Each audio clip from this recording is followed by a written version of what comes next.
میں بدل گئی، اور جو یأتیہا رزقہا رغدا من کل مکان، ہر طرف سے رزق آ رہا تھا، وہ جو بھوک کے لباس میں بدل گیا۔ فرمایا بما کانوا یصنعون، اس وجہ سے جو وہ اعمال کرتے تھے۔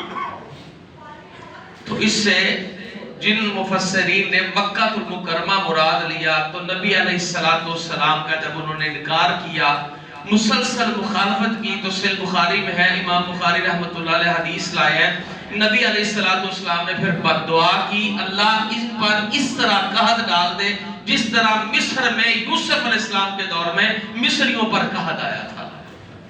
تو پھر حالت یہ ہو گئی تھی کہ پتے کھا رہے تھے، پتھر چوس رہے تھے، خوراک نہیں تھی۔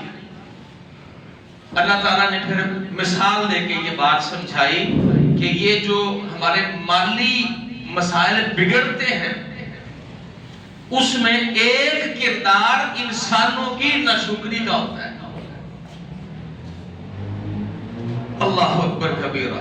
اللہ فرماتے وَلَقَدْ جَاءَهُمْ رَسُولٌ مِّنْهُمْ فَكَذَّبُوهُ فَأَخَذَهُمُ الْعَذَابُ وَهُمْ ظَالِمُونَ، ہماری طرف سے رسول آیا، انہی میں سے ان کے پاس انہوں نے جھٹلا دیا، تو پھر ان کو عذاب پہنچا اس حال میں کہ وہ ظالم تھے۔ ہم نے انہیں یہ کہا تھا فَكُلُوا مِمَّا رَزَقَكُمُ اللَّهُ حَلَالًا طَيِّبًا، جو اللہ نے تمہیں دیا اس حلال پاکیزہ رزق سے کھاؤ، واشکروا، اور اس کا شکر ادا کرو۔ نعمت اللہ، جو اللہ نے تمہیں نعمتیں دی ان کنتم ایاہ تعبدون، اگر تم خاص اسی کی بات کرنے والے، لیکن انہوں نے ایسا نہیں کیا۔